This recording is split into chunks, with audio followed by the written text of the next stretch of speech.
Mr. Dunlap's back in the back making sure the technology doesn't break. So this is my first video. I've never done this before. So we're going to try it. We're going to see how it goes. You're going to have to email me and let me know what you think. Things that you, give me some things that you loved about the video. But then go ahead and give me some deltas too so that I can maybe try to do this a little better the next time. But we are going to focus on math. So it'll be great. It's going to be awesome. All right? And, you know, hey, I get to wear jeans now every day. And, hey, I may even show up a couple days in sweatpants. So you never know what I'm going to have on. All right. So here's what I need to do. First, we're going to check your morning work. So go ahead and get your math morning work packet out with a pen or a pencil. Go ahead and pause me until you have yourself situated. Get to it. All right. So you should have your math packet, your morning work, and you should have some color pen or pencil to correct it. All right. So we're going to go fast. Here's the thing, though. If there's things that you don't understand and you have questions about, sadly, you can't raise your hand and ask me. Yeah, so that's going to be a little hard. So you're going to have to write down notes on your paper and email me questions, or you're allowed to even call me during the day if Mom and Dad say it's okay. You can call the school and ask for Mrs. Dunlap, and they will connect you to my classroom, okay? So please, please, please do a great job making notes on your paper. Questions if you don't understand something, all right? So here's the first one.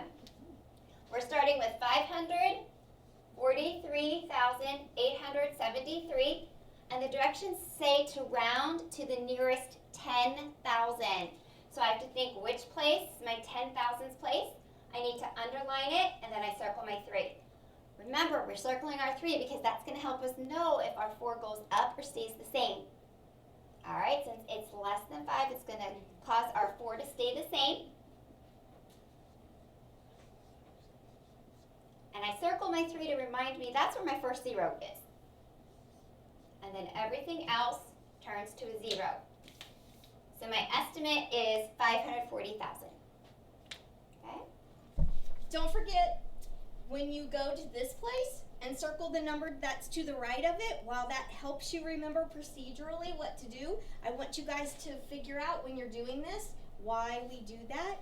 And if you look at 543,873, if we place that on a number line between this number and the 530,000, like which place would that be closer to? So even though procedurally you're doing it this way, make sure that you're always thinking like which one would that be closer to.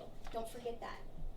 All right, the next one's a division problem. 1,152 divided by 6.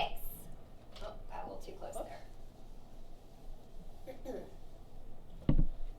You can solve this any way you want. I don't care what strategy you use. Okay, I'm going to do standard algorithm. As long as your quotient matches my quotient, that's all I care about. All right? So I have to think to myself, if I count by 6s, am I going to hit 1? No. So then I know I need to look at 11. All right, so if I count by 6s, what's the closest I'm going to get to and not go over 11? So, all right, do multiples with me. Ready? 6, 12. Oh, wait a minute. 12's too many, so I have to stay with 6. So how many times does 6 go into 11? Just one time. So I'm going to put my 1 up here. And then we multiply 1 times 6, which is 6. I subtract, and I get 5. Don't forget to compare. Is 5 smaller than 6? It is. So then I can bring down my 5. And I have to do it all over again. I got to count by 6s. How close can I get to 55? Are you ready? You're going to count with me. All right, Mrs. Dunn, you can count with me because I need somebody to count with. I know, right? This right? is so weird. Ready? Miss Berry, count. Miss Berry will count with us too. Ready? Here we go. 6, 12, 18, 24, 30, 36, 42, 48, 54. So we're, those numbers. She's got 9 fingers up, so that's what we're going with, 9. 9 times 6 is 54. We subtract and we get 1. Always compare. Is 1 smaller than 6?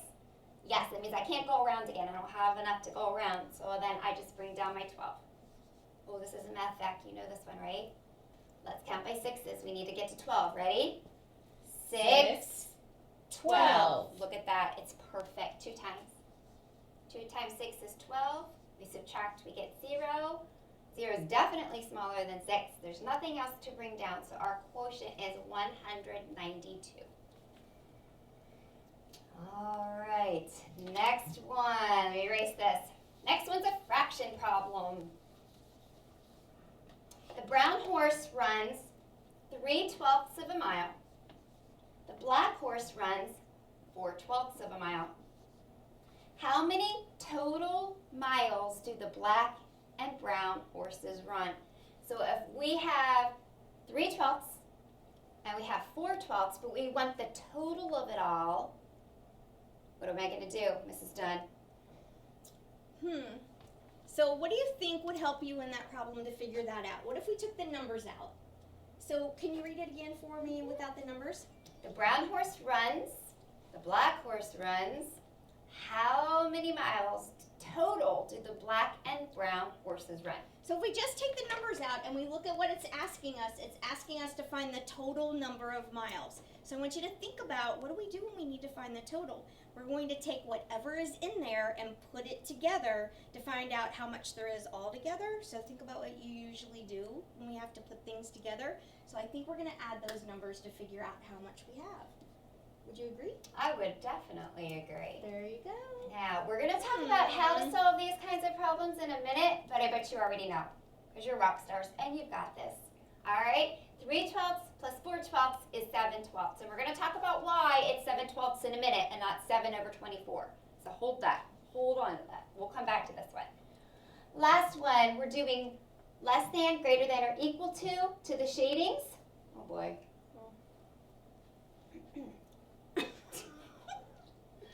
I think I need new glasses. Let's see, that's what? 3/8? Mm-hmm. Yeah, what's the other one?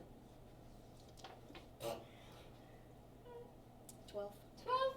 10 10 12. Okay, there we go. She's a peak. All right, so 3/8 and 10 12, so we need to compare. Well, you've got your shadings right here, and you can tell which one's shaded in more. This one's definitely shaded in more. So we're going to say that 3/8 is less than 10 12. All right, and that is math day 1. Good job. All right, so now we're going to talk about our learning target. Yes, you're at home. You still have learning targets, and it's a new one. Look at it. I made it just for you today. Are you ready? Can you read it? You're going to read it out loud with me. I know nobody's there to hear you, but that's okay. You can still say it out loud with me. Ready? I can add fractions and mixed numbers with like denominators. All right, lots of math words in there. You know how much I love domain-specific vocabulary, so we need to talk about a couple words. Fractions. You remember what fractions are. Fractions either show part of a whole, part of a group. Sometimes they're a fancy division problem. Okay, so keep that in mind. So you're good. You know what fractions are. But Mrs. Dunn's going to tell you about mixed numbers. We've talked a little bit about mixed numbers. Let's talk a little bit more so you know what we're talking about. Okay, so when you have a mixed number, remember that they go along with fractions, but they're called mixed numbers because it sort of mixes a couple of different things together. When we have a mixed number, we're going to take a mix of that fraction and we're going to mix it with a whole number and put those two things together. So you're going to see a whole number and we're going to put a fraction with it, and when we put those two things together, we call them mixed numbers because we mix two things together. So when we mix them, they're going to look like this. So let's say, for example, I have 5 and 1/3. Okay? 5 is my whole number. I might have 5 whole pizzas, all right, or whole cakes, 5 of them, all right. But then I also have just a part of a fraction, all right. So if I have 1/3, I might have another pizza, but I'm only going to take out 1 piece out of 3 of those. Look how they're written up. Look how big my whole number is, and look how my fraction is. My fraction, when you write it, needs to be the same size as your whole number. All right, because if not, and you get lazy and you get quick, then all of a sudden I look like I have 51/3, which is a totally different number. And remember, like, we write that whole number that large because think about it. Think about having 5 whole pizzas, and then think about having like 1/3 of a pizza. and the wholes are always much larger than the fractional part that you have, so we make sure that our whole number is written much larger than the fractional part so you can see how large it is. All right, so I can add fractions and mixed numbers. So you're going to learn how to add fractions, but you're also going to learn how to add mixed numbers too, okay? With like denominators. You know what a denominator is. You all know that. It's the bottom number of fraction. So if they're like denominators, they like each other. It's because they're the same. All right, so up here we have like denominators because they are both the same denominator. These are unlike denominators because they're different. Okay, so we're going to talk about adding fractions with like denominators. All right, so let me get rid of this. And let's take a look at this problem right here. So we have 2/5 plus 1/5. Okay. Just like up here, we only add the numerators. So if I add 2/5 plus 1/5, I'm only going to add my numerators. Here's my question for you. Why do I not add the 5s? Why is this answer not really 3/10? Here's what you're going to do. When I tell you to, not right now, listen to my directions, okay? You're going to pause me. You're going to just hit pause. You're going to go to Google Classroom, and that question is on your Google Classroom, your main page. That same question. Why is the answer 3/5? Why do I not add 5 plus 5 and get 3/10? I want you to go answer that question, and then I want you to come back and unpause me. Ready? Go.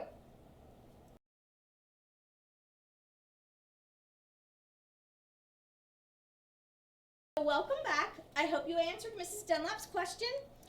We're going to take a look at 2/5 plus 1/5 and why that answer is 3/5 and not 3/10. So I hope you have lots of really good ideas. So what we want to take a look at first is, what does 2/5 mean? And I hope you guys remember maybe being in class and talking about all of this with Mrs. Berry and Mrs. Dunlap and trying to figure out if your denominator is fifths. That actually is telling you, do you love Mrs. Dunlap's picture over here for me? They know what's that. Remember, it's supposed to be equal parts, and my parts aren't equal, but pretend. That actually means that we have 5 equal parts of something. So that this is telling you that I have 2 parts of 5, and this is 1 part of 5, and if I put those 2 things together, I'm going to end up with 3 parts of 5. So this is 3/5. So when I'm adding 2/5 and 1/5, I'm actually only telling myself that I'm taking these 2 pieces and this 1 piece so that I end up with 3 parts of 5, not 3 parts of 10, because I only have 5 equal parts to begin with. I don't have 10 equal parts to begin with. I only have 5. See this drawing that's over here? I only have 5 equal parts to begin with, and I'm just taking 2 of those parts and 1 of those parts and putting them together so that I get 3 parts altogether of that 5 total equal parts. I don't have 10. So that's why we don't add the bottom together, because you guys have to remember that we only have 5 equal parts. That denominator is going to tell you how many equal parts we have all together. So don't forget that. We don't add those. When these are like denominators, that's just telling you how many equal parts we have. Make sense? All right. Oh, I was waiting for an answer. Yes. You guys should be here. We miss you. Like, this is so strange without you all here. All right, so I'm going to grab my book. You all should have your page from your math book in front of you. So it actually was in your math folder. So you should have pulled it out, and I asked you to pull out page 469. I want you to practice a few problems, all right? So I want you to circle these problems. Listen carefully. I want you to practice with number 2, number 4, number 6, number 7, and number 8. I'm going to say them again. I think Mrs. Dunn's writing them up on the board too. Numbers 2, 4, 6, 7, and 8. I want you to pause me, do those problems, and then come back. Go.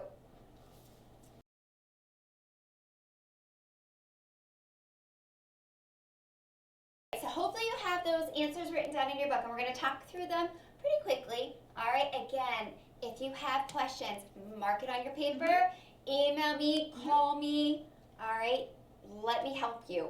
But this is, I've been talking to you all year long about taking ownership of your learning, and this is a time where you are really, really going to have to do that. We were just talking about how we can't see your faces, and we don't know if you're confused or you get it. Yeah. We have no idea. So you have got to let me know if you're having problems, okay? If you have questions, please get in touch with me. All right, so once again, remember, we're taking from the same whole. So if our whole is already cut up into 6 pieces, it stays cut up into 6 pieces. We don't change anything. So I only have to add my numerators. So 4, 6 plus 1, 6 is going to be 5, 6. All right, so let's go to the next one. Just a reminder, I have 12 holes, not changing anything. I have 12 holes here, not changing anything. I'm just taking these 2 parts of the 12 and these 2 parts of the 12. So those 2 parts together equal 4, and the denominator stays the same. So I have 4 12ths. All right, so here, my parts are 10. So I have my whole cut up into 10 parts. It stays in 10 parts. So I have 2 tenths and 3 tenths. That means together, 2 and 3, I have 5 parts now. My denominator stays tenths. But here's a question I have for you. Ms. Berry will be very happy if you can answer this. I was Just bring that up here. Just by looking Okay. at 5 tenths, can you find a fraction that equals 5 tenths? I'll give you a minute. Oh. Raise your hand. Yeah, go ahead and raise your hand if can you know the find it. answer. We'll pretend like we see you. Oh, look, I see people that can raise their hand. Because you know that 5 is half a 10. Oh, look, Miss Berry, lots of people have their hands raised. Oh, yay. It's 1/2. 1/2. All right. All right. So we have 8 parts up here and 8 parts here. The denominators are the same. They won't change. I have 5 parts here, 3 parts here. So that will be 8. My denominator is going to be the same. That looks odd, Mrs. Dunlap. Yeah. So I have 8 total parts over this 8 hole down here. Huh, that's strange. Let's see. If anybody can tell me what to do with this fraction right here, because it's 8 over 8. Anybody? Mrs. Dunlap would be so happy if you could raise your hand and tell me what to do. Yes. I bet you can. Look, I see hands out there. That's so crazy. I love it. So raise your hand. Let's see, 8 over 8. Anytime we have a numerator that's the same as the denominator and we put them together, we know that that's going to create 1 whole. Good job, guys. Last one, number 8. 3 tenths and 1 tenth. Again, tenth stays the same. We're not changing how many parts we have our whole cut into. It stays the same. So if I add 3 and 1, I'm going to get 4 tenths. And that's my final one. Nicely done. Good job. All right, so we sure do miss you. It's been so quiet here while we're doing this. We cannot wait to see you again. All right, so here's what I need you to do now. In just a minute, you're going to turn me off and say, "Be quiet, Mrs. Dunn. Mrs. Dunn, we're done." All right? That was a very strange Yeah. sentence. Yeah, yeah, Mrs. Dunn, we're done. All right, and then there is an exit slip. If you go back to your assignment page, there is an exit slip. 2 questions for you. It is a Google form. You're going to go and answer my 2 questions. Don't forget to hit the submit button. That's how it gets to me. And that way I can see how you're doing so far. All right, in the meantime, if you have questions or you need to tell me anything, get in touch with me. All right? Hey guys, by the way, remember if you need help, you can also always email Mrs. Berry. She can help you with any questions for math, and you can email me as well. So you have 3 people here who are willing to help you with anything that you need at school. So make sure that you email any of us if you need anything. We miss you. Miss you. Love you. Bye.